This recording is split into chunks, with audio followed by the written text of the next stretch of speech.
Welcome back to the Morning Blend. It's hard for all of us to be home right now, but our next guest says it's hardest on teens. So why is that? And what can parents do? Lisa Schab is a psychotherapist, freelance writer, and author of 18 self-help books for children, teens, and adults. And she joins us now with advice. Hey, Lisa. Hi, Molly. Thank you for inviting me today. Thanks for joining us. Tell us if you would, because I tend to agree with you about this and maybe for different reasons, but why do you think this shelter in place, safer at home, isolation, why do you think it's harder on teens? Well, it's absolutely harder, and it's because this is the opposite of what teens want to do and what they're supposed to do at this stage in their life. So the adolescent development stage of life has two main goals. One is to separate from family, and the second is to individuate and become their authentic self and find out who that is. So they're being blocked from that right now. It's such an interesting point, this idea of separating from their family, which is healthy and normal, and that's part of their development, and then being an individual and needing to be with friends. And I think a lot of people, maybe those of us who are older, would say, hey, they have their phones, they're connecting on social media. Isn't that enough? Right. And that's what we think, but it's different. They're lucky that they can do that they can still stay in touch with their friends, but they're still at home. And in order to really work through that development, they need to be away from home with their friends.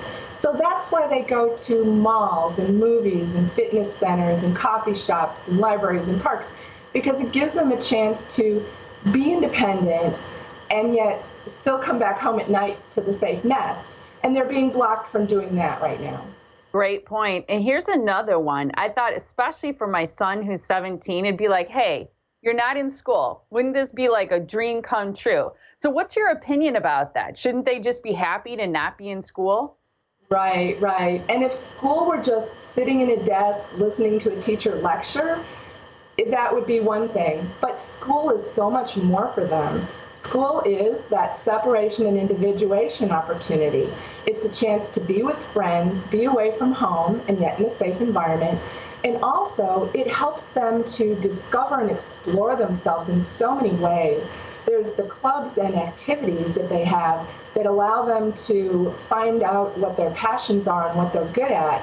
You know, the theater and the athletics and social services and so many things. And also, they're losing a lot of their landmark events right now. They're losing graduations, competitions, ceremonies, proms, those kind of things. Yeah, it's a great point.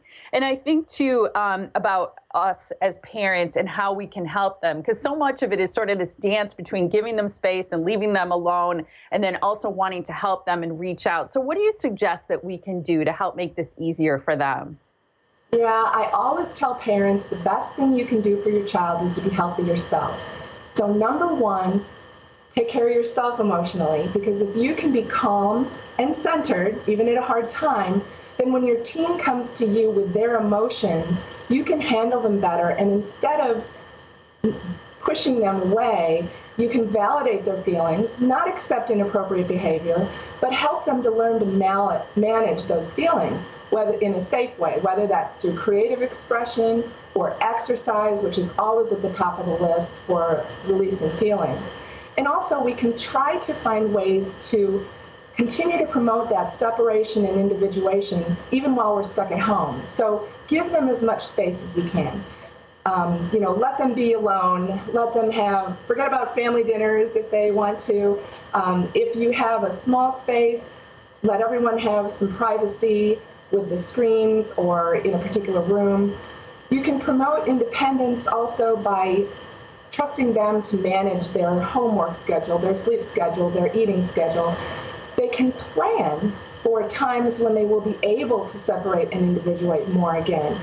What vacations do they want to take? What schools, what careers, where do they want to go in their life? So there's a lot of time for researching that.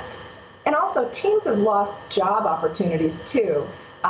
Most retail and restaurant jobs are gone, which is where they usually work, or babysitting.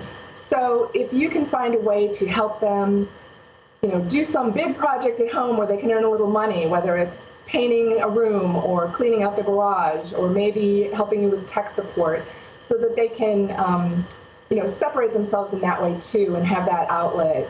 And then also those events that they're losing. Have the drive-by birthday parties, have the Zoom dances, have something out on the front porch for them if you can do that.